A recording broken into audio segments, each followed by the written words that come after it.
Do you like asking questions? Do you like people answering your questions? Do you like listening to other people answer questions? Do you like questions? And I got nothing. Sorry. I wasn't on this episode, but it looks like the boys answered a bunch of questions. Great questions. Thoughtful questions. Questions like, where did the weekly goals go? Should I role swap to carry games in ranked? How do I deal with anxiety in my placement games? And why do my teammates suck? And more. Do you like podcasts with questions? Then this is your podcast. Here we go. Welcome to the Trinity Force Podcast. Yo, it's that Triforce cast beaming straight to your home. Grab a beer so we know Pone ain't drinking alone. Send an email, a quick tweet, just pick up the phone. Leave a message, hit the beep if you're a creep, watch your tone. Discuss the meta game, patch notes, whatever helps your stats most. Obi-Pone Kenobi is your last hope to snatch gold. So grab your headphones and join in the fun. We'll try and force in some jokes and some cringeworthy puns. Yo, we can make it together, people. Trinity Force Podcast. These boys are second to none. Now that's the end of the intro. It's time we begun.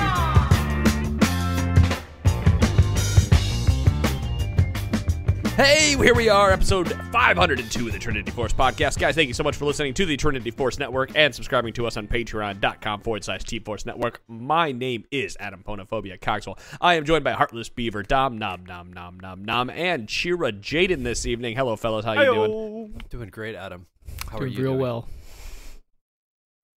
I am doing fantastic and looking forward to podcasting with every single one of you. So, speaking of patreon.com/T-Force Network, as I did through the intro, Heartless Beaver is putting out a new podcast every single month at $5 a month. It is now called the Meta Report, as I think that's just I think what we're going with that. because Yeah. why not? Well, I think once a month is a good time to sort of hit up on the meta, let you know what's going on in ranked, how things are moving forward, what you should be playing, and then I'm probably going to be doing like two parts. We do meta, and then we're going to swing into something different, whether it's the duo queue strategies that we've alluded to, split pushing, whatever it is. Maybe bring on some high elo guests at times to ask them some neat questions about climbing.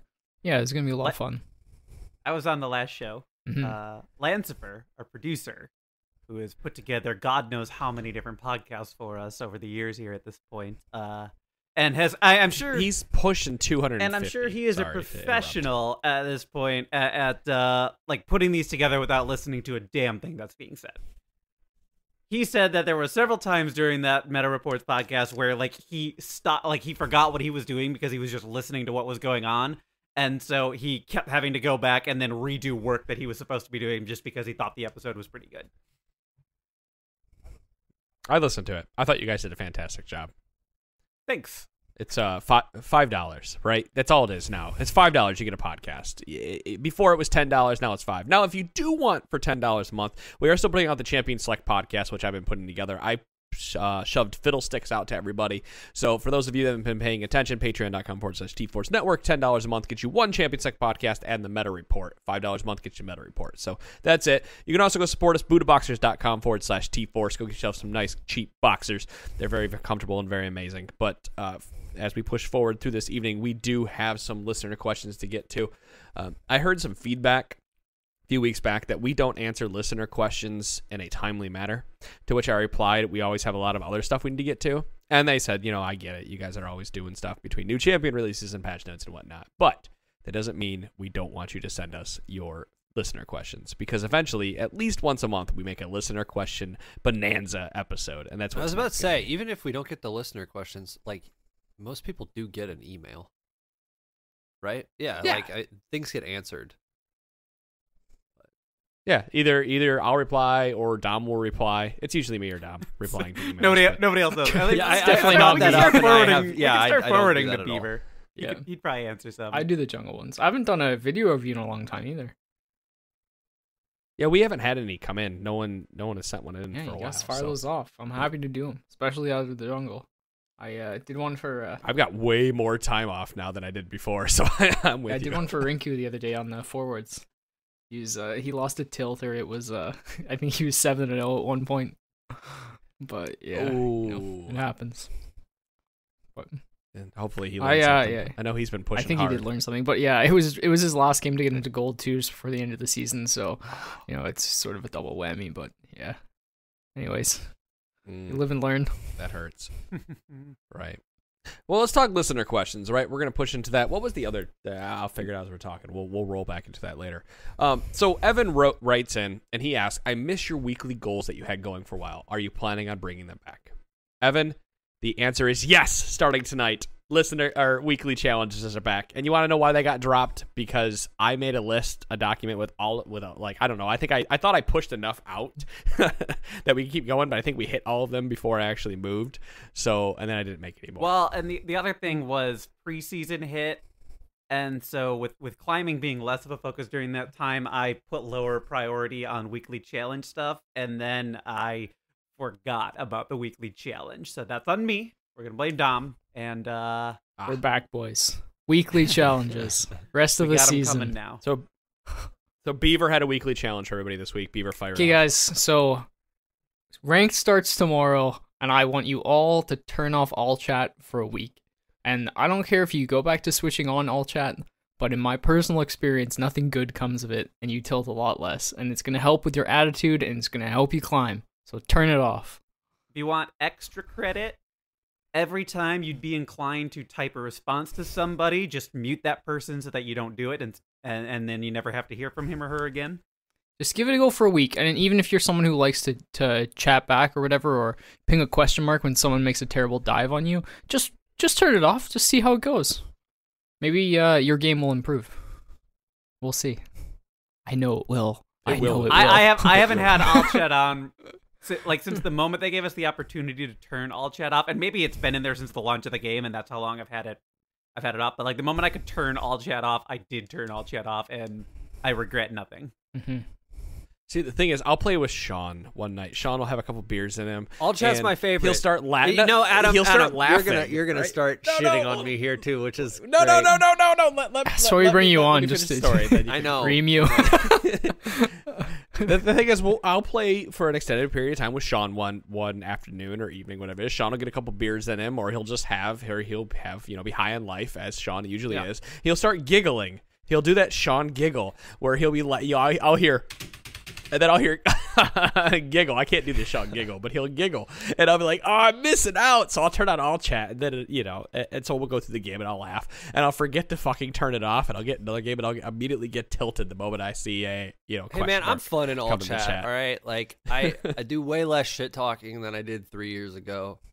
And I bring nothing but positivity. I just love. I need to go find clips of that. I'm sure you have them somewhere.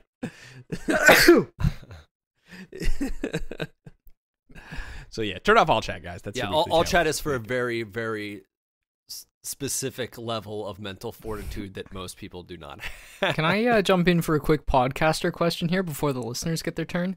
So, did you guys see the new cinematic, and what did you think of it? No, I didn't see it. I saw it. The climb cinematic. Yeah, I thought it was pretty cool. I liked it a lot too. It's a cool direction, hey? It sort of reminds me of what Blizzard's been doing over with Overwatch. Because those are the best part of Overwatch. I just want to my opinion. Sorry. I just want to remind people that because there are awesome cinematics does not mean a movie would be awesome or turn out the way you think it would be.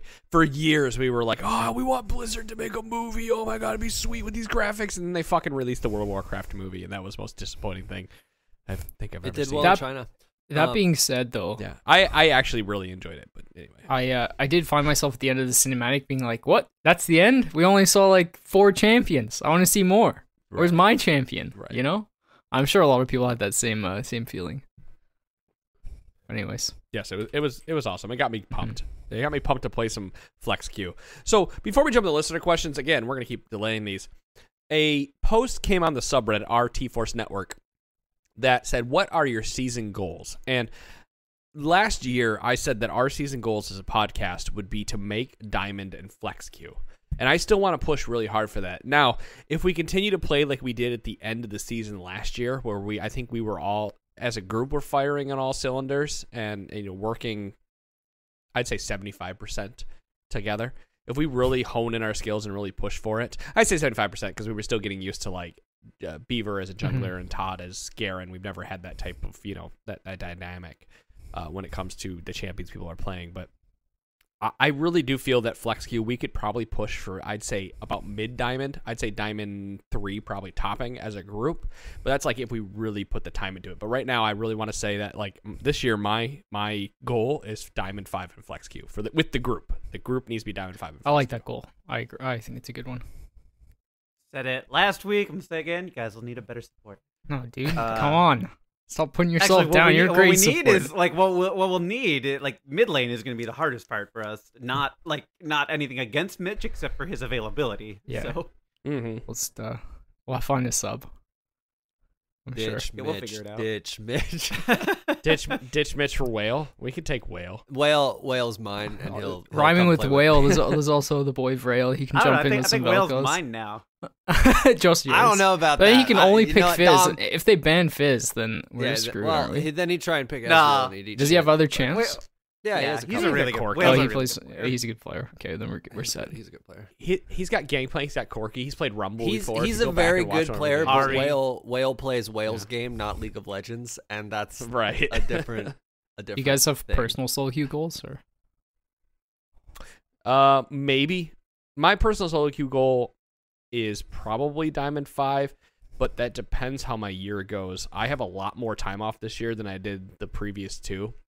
So there's the potential there for me to play more solo queue than I previously had, but it depends if I find my groove for solo queue. Adam's like, I have much more time, and by more time, he means days of time. Yes, exactly. Days and days of time. Well, I have days of time, but not exactly hours. Right, if right. that makes sense, because I have a newborn. So I'm getting married in March. Solo queue right now is the last thing on my mind. Like I'm just not. I'm not. What about setting video game goals duo when I queue have with your important fiance? real life things.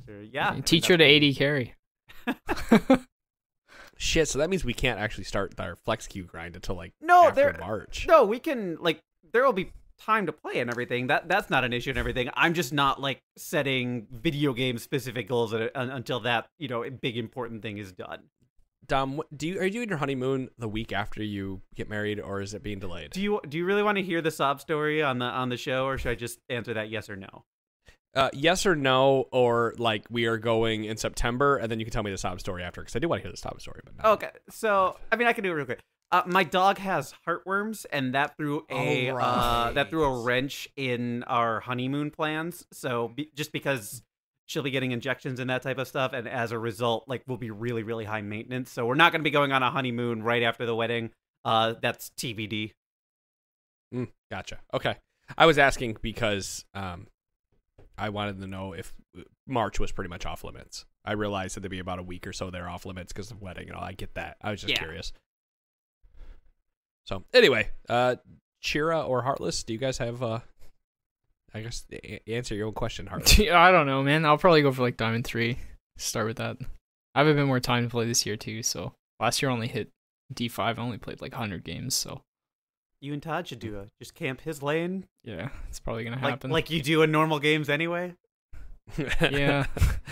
Sean, hey, I've been camping you guys' spot recently. Putting it out there. I've been coming. I played like good one things game, and I turned my Sejuani bot lane a lot. And good things happened. Yeah. When it comes for solo queue for me, I didn't really have that much time to play last year, and I finished the season plat 2 with I think I only played like maybe 120 solo queue games. So like if I get the time, I'd like to try and push that a little bit more, but it's gonna be based on class schedule and other stuff too. But it's nice. I've been having way more fun just like picking a new champion and then trying to get good enough at them that I feel comfortable playing them, and then just burning it all to the ground and playing somebody new. That's why not? Yeah, I mean it keeps things a little fresh, and especially in the preseason, it's fun to fuck around with stuff. Have you thought about the new glacial augment on the Olaf? I haven't. And I haven't I haven't actually played that much Olaf other than what is it? Hold on, what is that? I mean, you're just called? the type of person who can make a character work, and Olaf seems to always work for you. And the new Glacial Augment has been buffed quite a bit, and with Righteous Glory could be like just push Olaf over the edge. I mean, right? I can definitely try some stuff on Olaf. I've been playing him a little bit with Predator, which is pretty nice, and with the Did what you Predator. have fun with Arcane Comet when it was? I didn't actually. Yeah. That came like that whole thing happened like probably end of November, early December, and I was not in Ohio for like 2 weeks. So You were busy AF. yeah, I was gonna say I played against Arcane Comet Olaf, and that was a nightmare. I mean, if the Olaf's good at landing axes, which honestly you shouldn't be playing Olaf if you're not good at landing axes. I'm sure it learn. was a giant pain in the ass. You were getting hit with every comet because you were slowed. Thanks. Well, Q. and you're probably getting hit by every axe too, and just dying all the time. It was wonderful. I like it. All right, we got our goals. I think the big one is if you guys are out there, reddit.com/r/T-Force Network, go put your goal. It's sticky at the top. The user, what is it? Andy Dylan Rue. I'm going to say it that way. Andy Dillon, he put that thread out there. I sticked it to the top of the T-Force Network subreddit. Go put your goals in there. You will see our goal. I'm going to actually probably sticky my goal to the top just so people can see it forever. And we'll call it that. We'll call it that. So hopefully we hit Diamond 5 and Flex Q. But let's talk some listener questions. Megalathon writes in, I usually start the season in bronze and claw my way back into silver as a support main. However, I'm pretty bad at carrying games as a support, so here's my crazy plan. I'll play jungle and bronze on champs like Warwick and Amumu. Once I hit silver, I'll swap to ADC support and get into gold. Any thoughts or tips or am I completely wrong path? I say just stay in the jungle. Don't Yeah. even bother. Dude, going. stay in the bot lane, jungle. Bot lane is miserable right now. It's a terrible place to be. It is fucking awful. Just stay in the jungle, man. I like your idea. I mean, like, if you get a good feel for jungling, especially in short order, like you should be able to tear games up and move really, really quickly because a good jungler goes a really, really long way in bronze. And I'm like, that's good. If he ultimately wants to switch to support or something else in bot, like, as much as it might be a pain in the ass to play that right now, and you guys talk a lot about like how bad the situation down there is. With that being said, why are both of you still playing down there if it's so rough? I genuinely like playing support.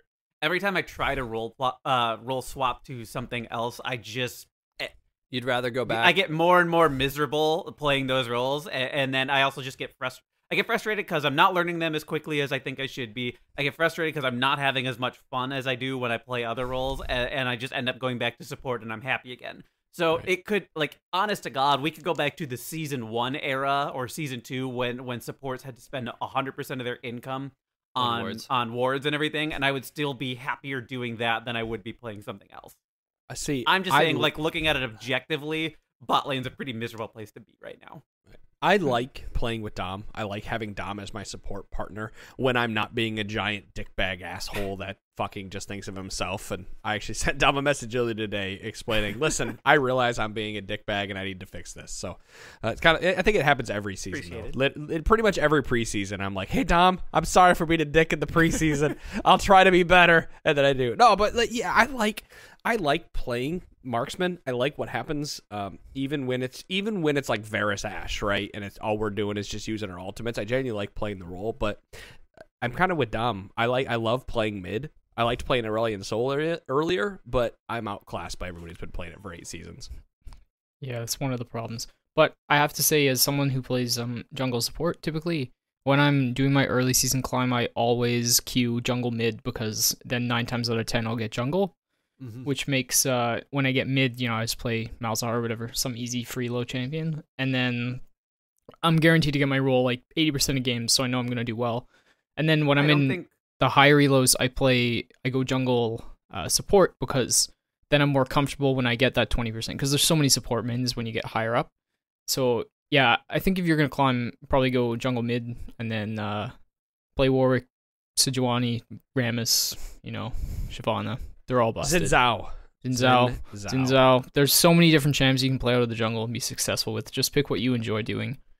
Dude, with the way that bronze and silver players play this game and their lack of awareness, I understand those other champions, like Amumu was always busted just because he doesn't move with things. But like Xin Zhao was busted in those ranks because you can dive in, pop everybody away with Xin Zhao's ultimate, and people are still going to try to shoot you. Like that Caitlyn on the enemy team is still going to try to shoot you. And you're going to take no damage. And they've wasted 3 or 4 seconds doing it. And they've picked Caitlyn, so there's also that.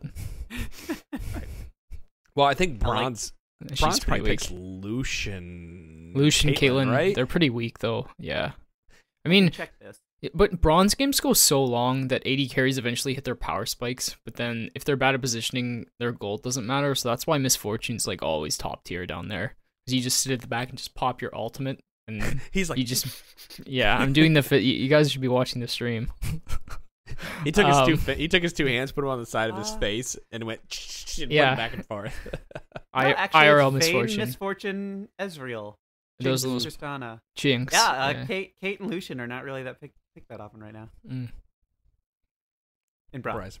Yeah, no, stick with jungle, Megathon. I think that instead of playing support, if we're in Season 8, and granted, I don't know when you started. I'm going to assume you started Season 5, because I think that seems to be a pretty good jumping on spot for a lot of people. That if you've been in Bronze Silver until Season 8 and support's not working for you, now might be the time to kind of like jump ship and try something else. So just stick with jungle this season. Listen to our How to Jungle episode that Beaver did. Go out there to Summoner School, type in How to Jungle, Google, jungling guides. Even if they're older jungling guides, they'll help you because there's a lot of mentality shit in there that'll help you learn the jungle. And just pick like 2 champions and jungle only those. And jungle champions with CC. Shyvana's fantastic, but just jungle something with CC. Warwicker, Xin Zhao. Yeah, Rammus and Sejuani are great too. All 4 of those are great champions. Start out with champions that are going to like most easily put your team in a position to win, and once you have like the fundamentals of jungling down, move into champions that you can like take control of the game early, and then that's going to be what puts your team in position to win, is like you being that good. Yeah, and if you're playing like Rammus or Sedge or whatever, and you're level 3. Recommend Rammus though. Rammus, because Rammus is gank. Rammus isn't farm. You know what I mean? It's like it is a little different. He can do jungle both. Play style. In my opinion, he's just as good. He's down there. I mean, I don't think he's quite as good as Sejuani. He's a little bit more niche, but especially since you're playing against mages who won't be able to hit their skill shots, I don't really think it's that big of a deal. And everyone's so bad at clearing down there. Even if you find someone, you could probably just duel them. So, anyways. There's lots of material for you out there. All right, let's do Asher's question. Asher writes in, I am a high plat player in high school who is part of an esports club. We compete against other schools in western side of America. I play top lane, but I'm a sub for the varsity team because the other top laner is D4. They always want him to play over me because he mains Camille and plays 3 champs and because he's higher elo. I feel like I don't get the chance to shine. They don't trust me to play my carries, so when I do get to play them, they put me out of tank. I believe I deserve a better shot, especially since I'm the 2nd highest rank. What do you think I should do? Asher, it sounds like you have never been on an actual competing team. And so unfortunately, when your team is competing, it's not really about, giving everybody a chance to play. It's about putting out the best team they possibly can in order to win. So to me, and everyone else is going to have different opinions, you got 2 options here. You can grind harder and harder at top lane to get your rank higher than this guy so that they have to look at you and then start putting you in the starting lineup, so to speak, and giving you a chance to shine as you're looking for. Or swap to a role where one of the lesser players are floundering or not doing as well. Out. And edge somebody out. And like you've mentioned in one of the comments that your golden plat friends are also on this team, and so it might be one of your friends. But if you're really looking to compete, like that's what you got to do. Swap to a different spot and like just take over there, so that now, hey, they've got the D4 top laner and the D5 or plat 1, jungler or mid laner. Yeah.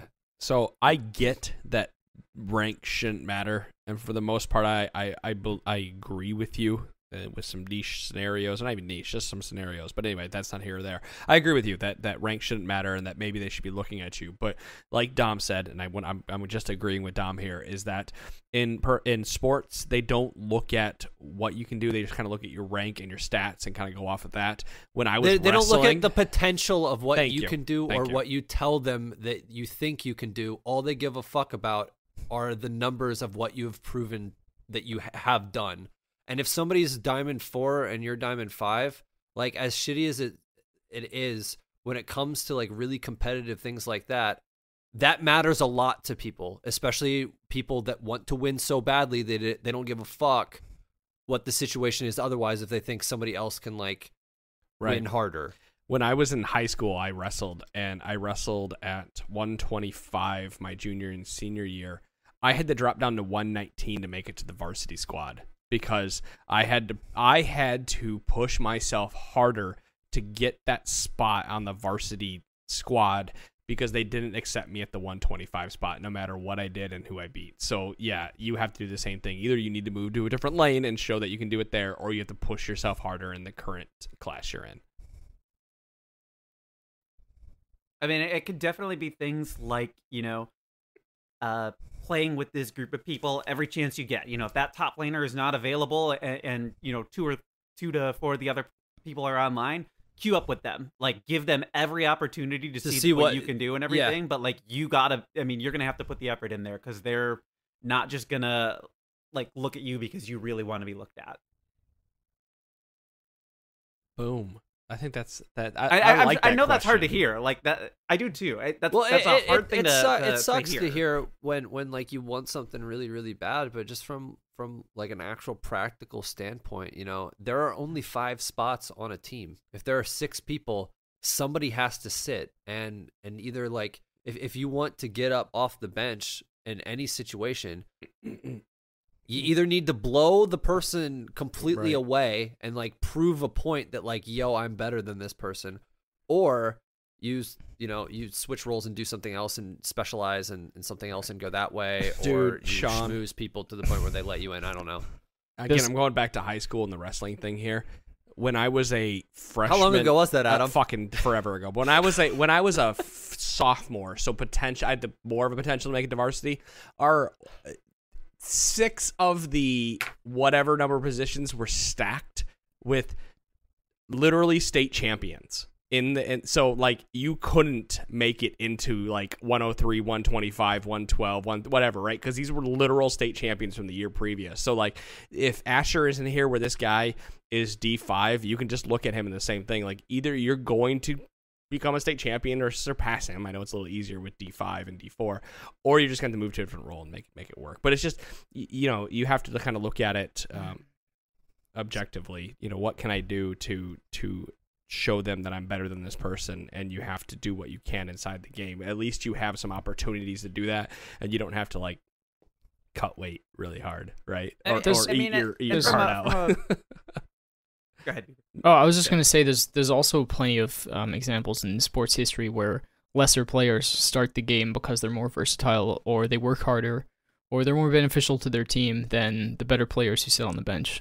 And I only really watch soccer, so my only example is James Milner, who played for England for like 10 years. He's like a really average player, but he just does things well. He works hard, and he's a leader on the field. So if this guy has 3 champions and he's playing his Camille's and I don't know what his other 2 are, let's just say they're carries, then make your thing tanks, make your thing being the team player, work hard, make sure you do well when you get put into your games, and work well with your team. And then maybe you'll get picked ahead of him just because you're a better team player than he is. Fuck that. Carry harder. Be a Hoonie. Carry harder. I'm just saying, the world there are multiple different ways to approach this.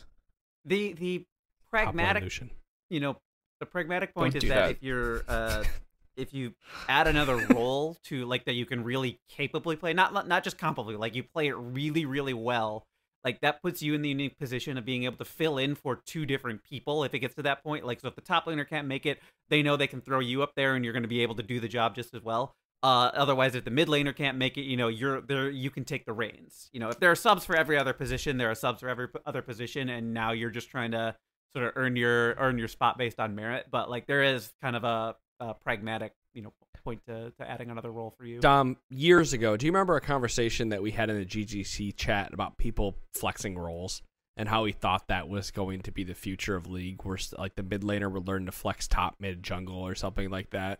I thought it was going to be like you would specialize in very like specific types of champions, and you would just go wherever you were going to have the better matchup. And like actually Voyboy, before he retired as a player, like he thought the same thing was going to happen when he joined Curse. Yeah, I'm just sad that never happened, where people flexed roles, but I guess you could never be like world class at 3 roles when you can be world class at 1, right?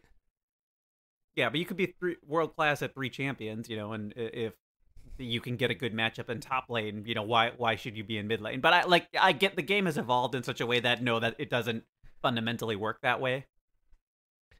Like playing mid lane has very, very different expectations. We should really be than playing top lane. League should really allow, like, pro sports shouldn't be pick your team before you go in. It should be draft your champions and then pick your team based on your draft. Right? Like, if he's fucking amazing in Aurelion Soul and you get him, he should go in. Otherwise, the other mid laner could go in. I don't know if they have a flex mid, but I think that'd be more exciting than pick based on the champions. But you can pick champions based on who's playing. If Hooney's playing, you're going to gank him because he likes to overextend. I know. I understand the other side of it where, Hooney's playing, we can now, or who, yeah, whatever. He's playing, and now we can ban Aurelion Soul, like we force a ban. I get there's the other side of it to it. So, either way. Are we ready for the next question, I guess? Yeah. I think so. All right. Pards writes in, I have finished my last 2 seasons in Platinum 5, but always seem to finish placements in Silver. I always seem to underperform in my placement games and struggle for the first bit after that, but find footing midway through the season. Something I think contributes to this is my anxiety goes up a whole lot when playing ranked games over normal games, and even more so my placement matches. With ranked around the corner, are there any tips you all have that would help me with this issue? Punch bamboozled me last night. We'd been playing with a group of people, I think a group of 4, and then it just dropped down to him and me. And he queued us up, and I thought we were queuing up for a normal game, but he swapped it to ranked solo duo. And so I was having a lot of fun and played a really relaxed game, and I played really, really well. And then afterwards, I was like, oh shit, that was ranked, and we won the game. So it's not like I didn't. It has a happy ending, I guess, this story. But yeah, that's what you need to do is have a friend like queue up for normals and then swap it to rank when you're not looking. That'll help. My personal view on placements is if you go like 7-3 or 3-7, there's not going to be much difference in where you get placed. It's mostly based on your MMR, unless you have a fresh account. So my suspicion is that like Pards had stops playing after the season ends, and so you're kind of not appreciating how your MMR is decaying during that time, and so it's going to take whatever the effective MMR is at the end of preseason when it sandwiches everything. So you might be in Plat 5, and your MMR could be anywhere from Plat 2 to Gold 4, really. But if you're in Plat 5, the decay is probably going to hit you pretty hard, and then your placement is going to get you closer to what your like if you, MMR really is. If you do really well, you might get placed in low gold. If you do really poorly, you might get placed in high silver. And is there really much difference between those two? Maybe a couple of days worth of games at most. Right. So I don't think placements, you don't need to be as anxious about them as you think. The last year, and please don't send in, I went 10-0 but only got silver 1, and my friend went 2-7 and got placed in Plat 3. But yeah, but he was Diamond 4. Last year, Adam and I played every Flex Q placement game together. He placed in Gold 3, I placed in Silver 3. Yeah. Right. It's just... But I finished the season higher than him, so I don't care. That's all that matters. It is. And that's just it. It's like, yes, your placement, it feels good to place higher, and you feel like you have less of a hill to climb, but it's really about where you end the season. Right. So something that helps me with League is I'm going to take a step back here and say that when I was playing competitively, using air quotes, Hearthstone, right, when I made it to rank 5 and I was going to push for Legend, I just stopped looking at the games as I'm putting money on the table and gambling. I just looked at it as a learning experience and something that could help me do better. And eventually the games just flow as they go through. And if I lost a couple in a row, I walk away and come back and played it. Same thing happened the year that I was, the year previous to this, when I pushed for Diamond. I just played as if it were their normal games. And even now, when we queue up, I look at playing ranked games as if I'm playing against players that are phenomenally better than I'm playing in normal games. Like there is, when I play flex queue, for example, with these guys, and then we play normal draft, there is a just phenomenal skill difference and mindset difference how everyone's playing. So keeping that in mind when I go in ranked and everyone's actually really tryharding, if I mute everybody and just play the game because I want to win the game and I don't think about the points I'm getting, I play better.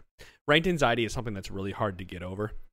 And I'm not telling you you're going to get over it in a day. You just need to queue for it as if you're queuing for a normal and just treat it as if it's a normal and play it that way. But just understand in the back of your mind that you need to play to the best of your ability and not try to go in there and troll. If you want more information about how to get over the slump that is ranked queue, I recommend our Weldon Green. I was going to say Mind Games Weldon, but our Weldon Green podcast. There's 2 or 3 of those. Chris Alphanar has done it with us a couple times. Just all you need to do is go into Google, do Google Trinity Force Podcast, Chris Alphanar, Google Trinity Force Podcast, Mind Games Weldon, and also Weldon Green, Trinity Force Podcast. All those will pop up almost immediately, and there's probably about 5 or 6 podcasts there about mind games and mentality and stuff that'll really help you get over that slump better than what we can tell you, because those guys are professionals and and teach these professional players how to not tilt when they're playing against other professional players.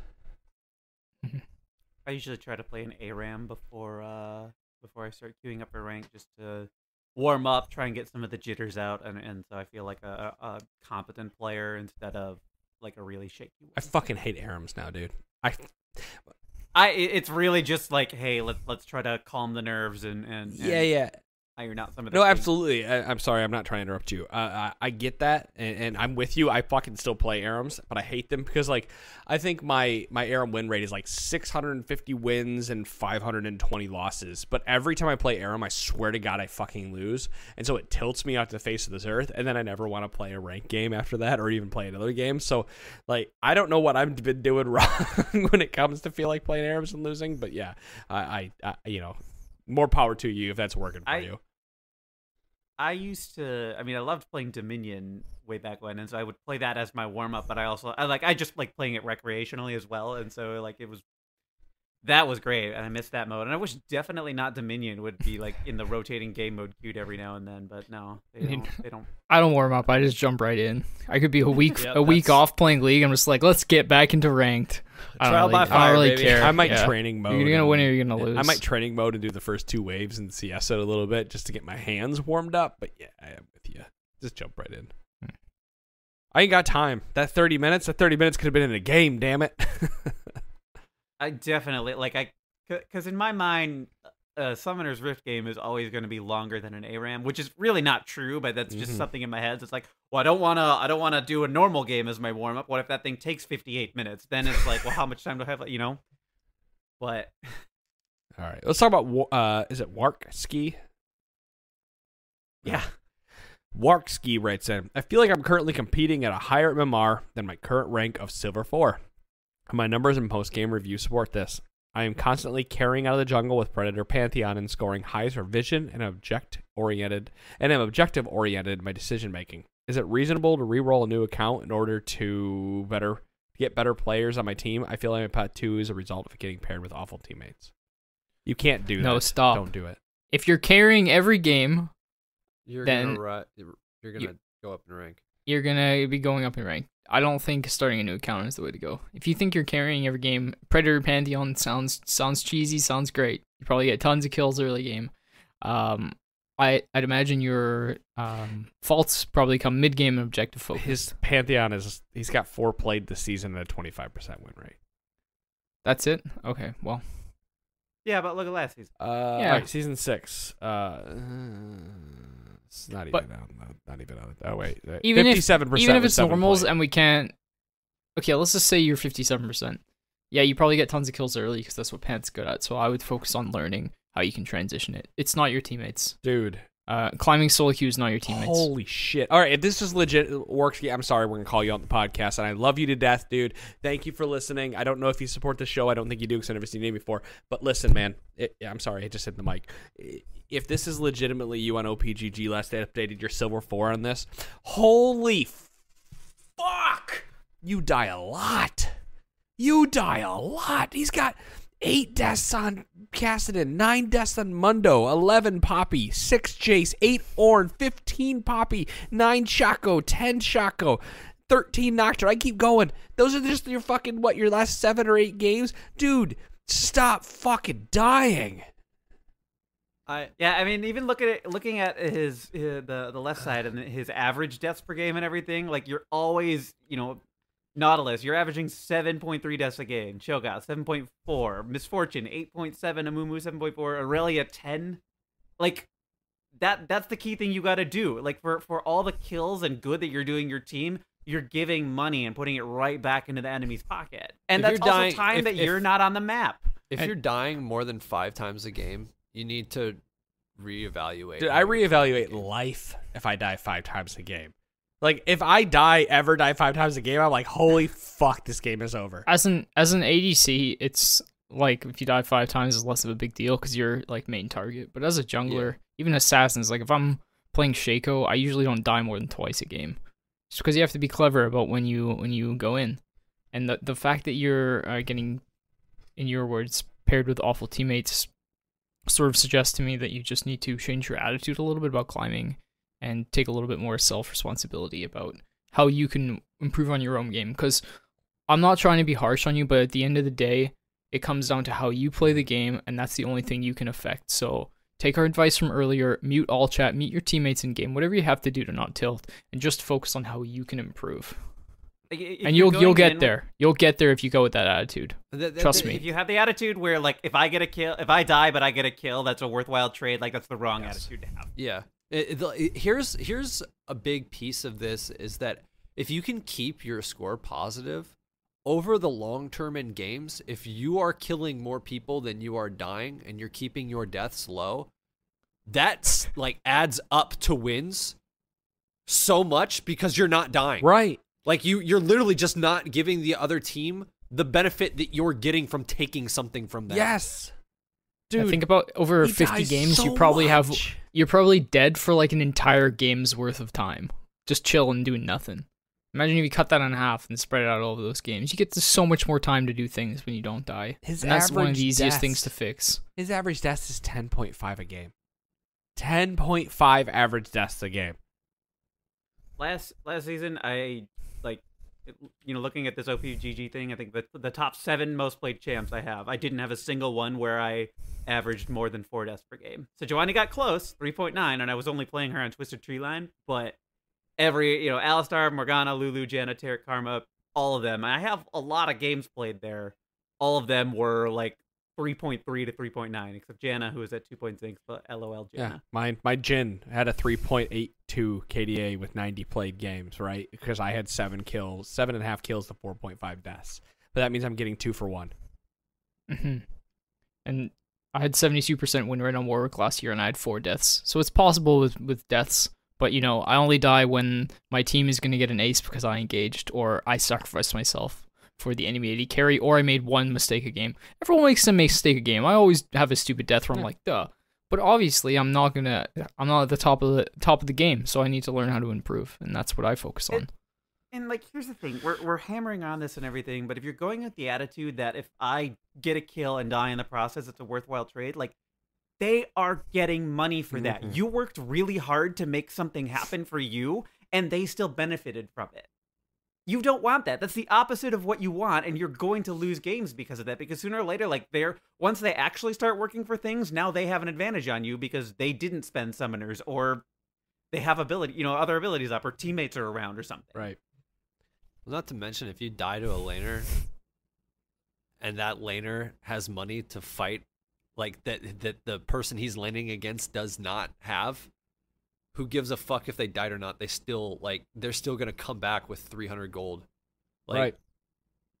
Yeah, you don't come back with an advantage, and you might swing the if you're jungling, you might swing the lane for against your teammate. And as cool as Dark Harvest Pantheon is, like, that's super cheesy. And even if you do get early kills, which is his power spike, are your laner or Predator? It doesn't matter. Are your laners really going to be able to take advantage of that little lead you give them?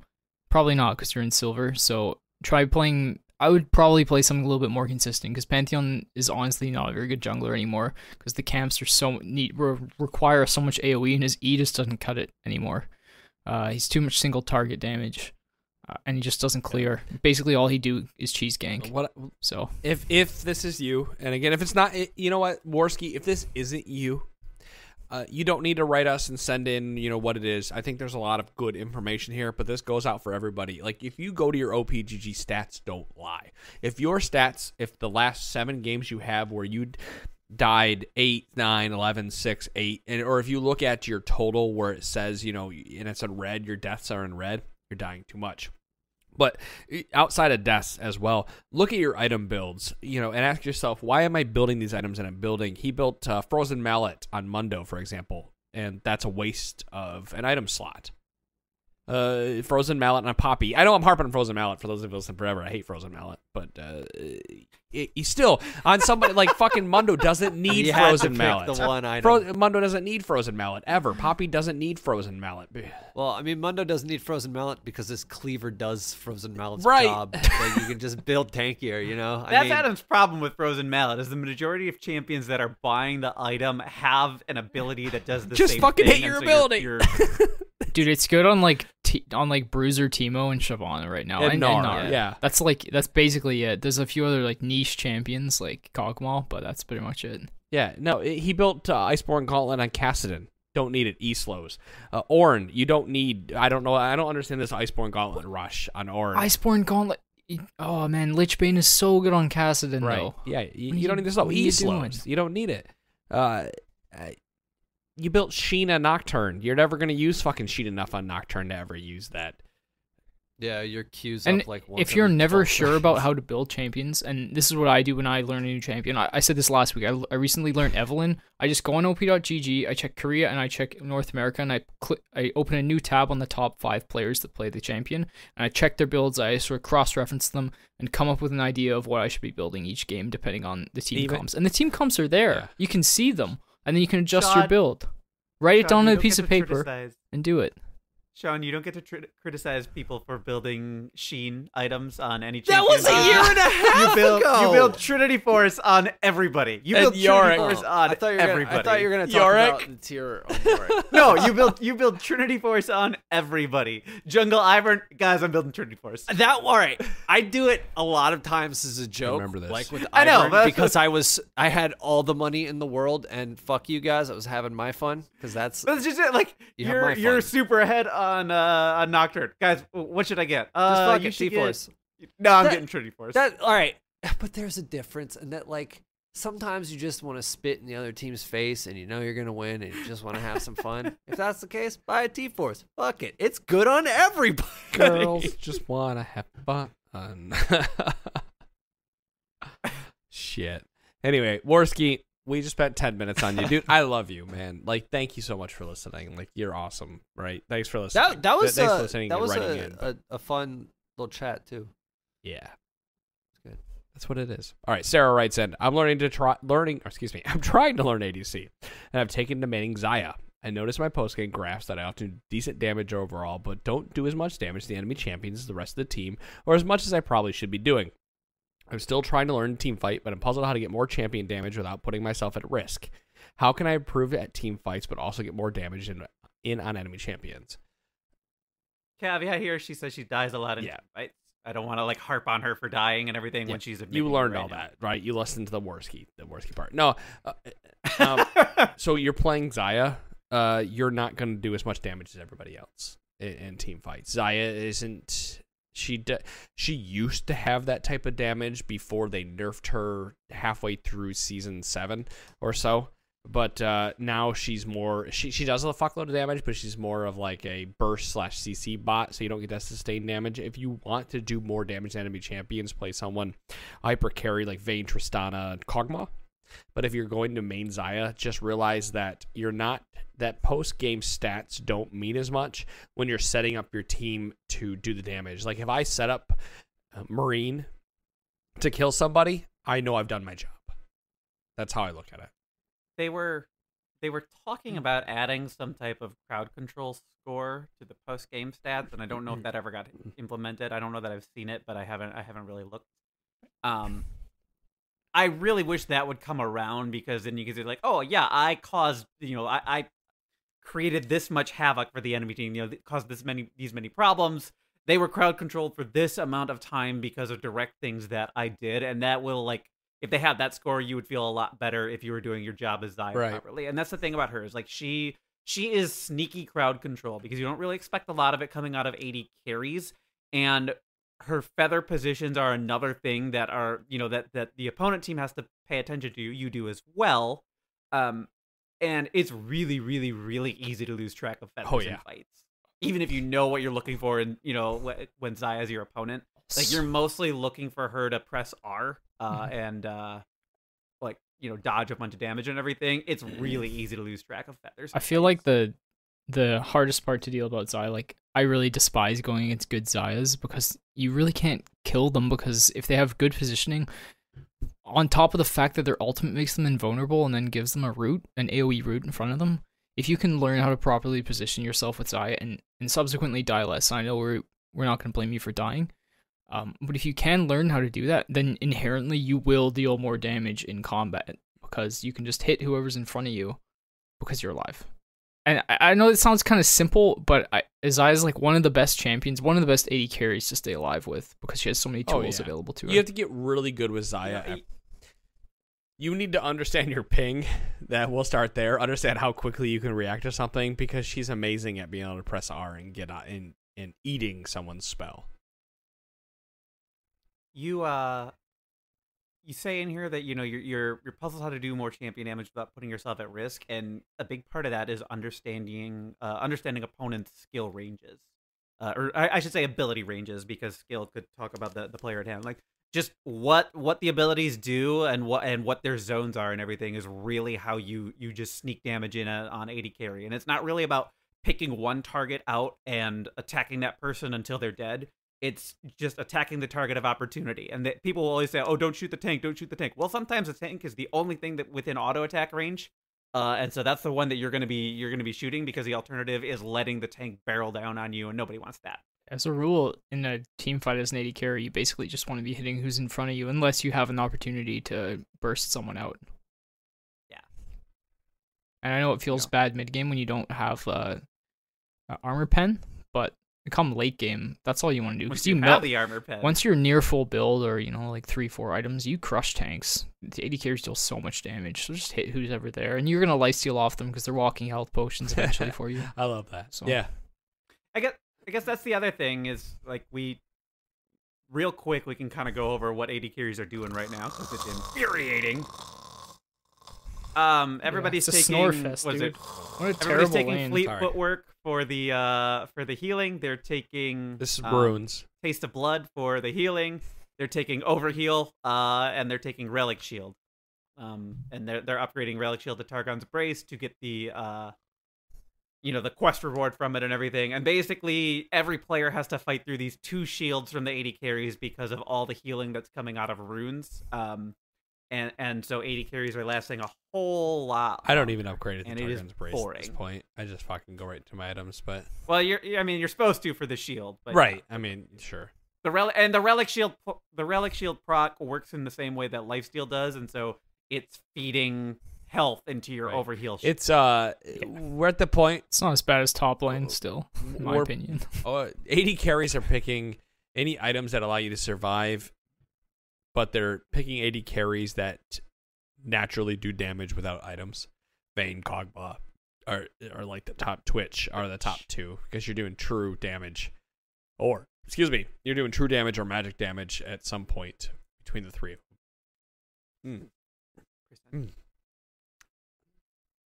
True damage, magic damage, percent of health. Sorry, yes, percentage max health damage. Yes. Because they're all doing all 3, but it's very boring. That's why bottom lane sucks, because it's just I mean, it's the same as the world's meta. It's like, okay, so now we're gonna play Nami, Janna, Lulu, Soraka, and have no fun. I think that's kind of how it's going to always be with the bottom laners, unless something becomes obviously overpowered, because people are going to realize that AD carries do more damage in mid-late/late game, so we're going to try to get to that point as either as quickly as we can, or as slow, or not as slowly, or as safely as we can. So they're going to pick the safest route to get to that point. I'm fine if Janna, is always good and that type of thing. I'm not fine when there's a specific class of champions that are so good that they're edging out all of the other champions and everything. You can play engage type supports or tanky ones pretty well, or pretty reasonably well right now. Part of that's because Aftershock is so good. Guardian's also really good. But the mage supports, the budget mages, as I like to call them, are just in a terrible spot right now because there's so much healing and sustain available through items and runes in bot lane, and like early items, that in addition to the opponent abilities, like they can't deal the damage that they need to in order to play their lane the way they in order to win, really, is what it comes down to. Like just an entire group of champions, not just Karma, like Morgana really isn't doing that well right now. Zyra, Annie has been in a rough spot for a while. I don't know if I'd consider her a support anymore. Brand, Vel'Koz, like they're not in good spots in bot lane just because there's so much healing, and I don't like that. I think that's bad. Yeah, it's really boring right now. Bottom line sucks. Let's put it that way. Might change in a week, but we'll see. It'll be left to be seen. Let's do one last question before the end of the show, because I think that's where we're at, right? Chris writes in, I am thinking about how to ensure my placements in early season games go well and how to reduce variability in outcomes. From an ELO game theory perspective, is there any difference between rushing through a placement series right after the reset as opposed to waiting some amount of time, weeks, months, etc.? If you wait, is there a certain hardcore element at MMR level that would clear out so you can feast, etc.? He's asking, when should I play ranked? Right? Yeah. I mean, and at the bottom he says, I'm thinking of this in terms of fewest games to climb to whatever X rank after the reset. I mean, we don't know the underlying logic behind Riot's MMR reset and everything. We have some ideas, but we've never seen their actual... There is no magical number. There is... Sorry, Dom. You can hopefully keep that thought in your head. I don't think there's any magical number. There's nothing of this. The kiddies are playing on the weekend, play early in the morning, don't play late at night, horse shit. Just fucking play the game. I mean, the idea behind MMR is that it's a measurement of your ability. So you can probably game it a little bit at one point or another, but sooner or later, it's a reflection of your ability. And the MMR number is independent of your actual rank. You can be, gold 3, but regularly get placed against plat 2 people or something because your MMR is so high. And yeah, so long as you manage to win games regularly, you're going to skip divisions and move up. But if you start losing against all those high MMR players and everything, your MMR is going to start normalizing, and you're going to be playing against, more either appropriately skilled opponents or opponents that you are considerably better than, and like that should start boosting you back up. That's it.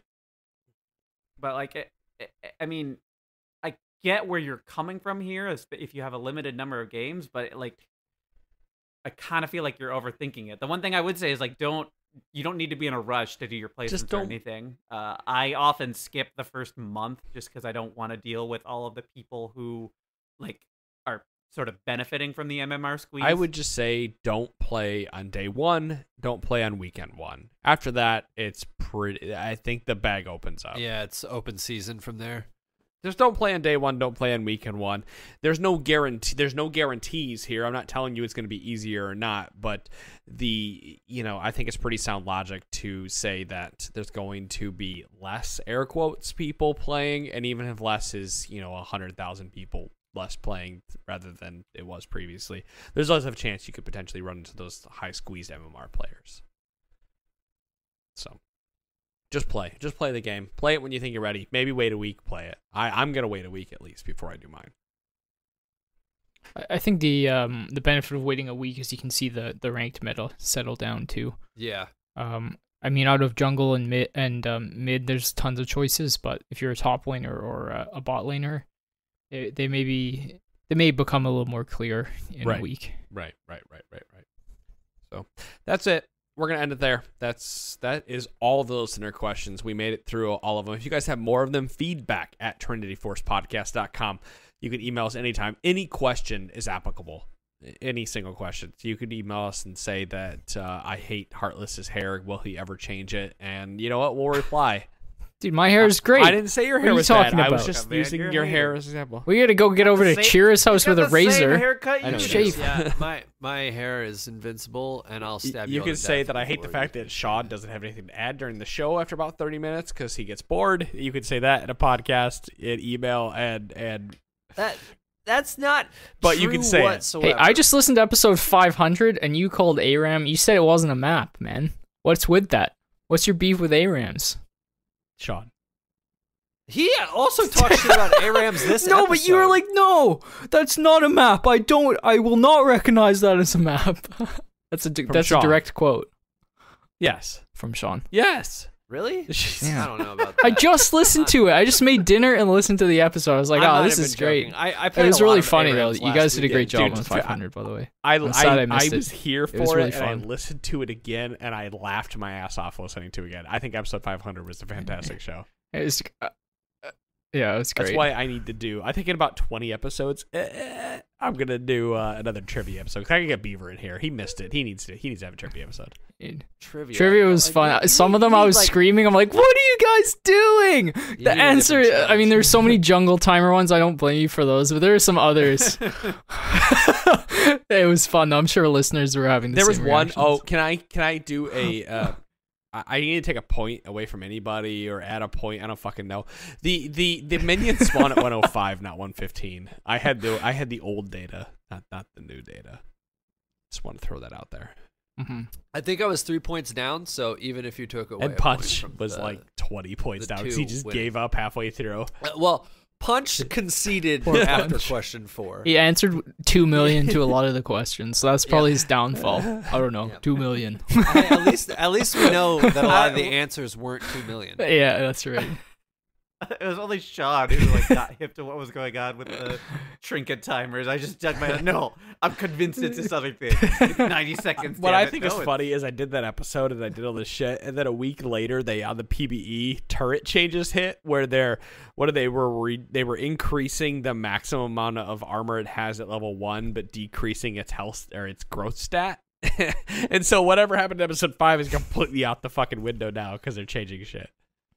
See, that was another thing with answering some of those questions. Having played since like the end of season 1, I've seen so much shit go on that like even if I knew what this season's was, I'd be second guessing myself Right. the entire fucking time, thinking it was something else. Well, I tell you what, I'm not saying that I knew anything that was going on whatsoever, but the next I don't know, I have a time good that feel we for do a stuff. trivia episode, you're all gonna get buzzers of some sort. It's gonna be probably verbal buzzers. You're gonna be like "Ah," or something. Like I'm gonna make you all have like a specific noise or we can phrase. find a soundboard.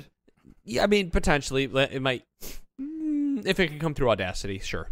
I mean, phones are for baby. Yeah. Oh yeah, we can do that. Yeah, that's a good Yes, idea. Yes, easy, we can do yes, we that. will find a soundboard and use that through all our phones because I think we all have iPhones. But we're gonna do that, and I'm gonna come up with like 100 questions, and we're gonna be rapid fire on beep beep beep beep. It's gonna be great. Oh God. So anyway, look forward That's to that. my hell. You're gonna be here. I'm gonna make sure Sean is here for that one. That's my hell. It's my hell, Adam. Guys, thanks so much for listening to episode 502 of the Trinity Force podcast. Here's to another 98 episodes as we make it toward episode 600. Guys, we will see you on Wednesday. I won't be here. Dom will be pushing that episode forward because I have to work this Wednesday. But I'll be back for next Monday and Wednesday's episode after that. So, guys, we will see you then. Peace. See you guys.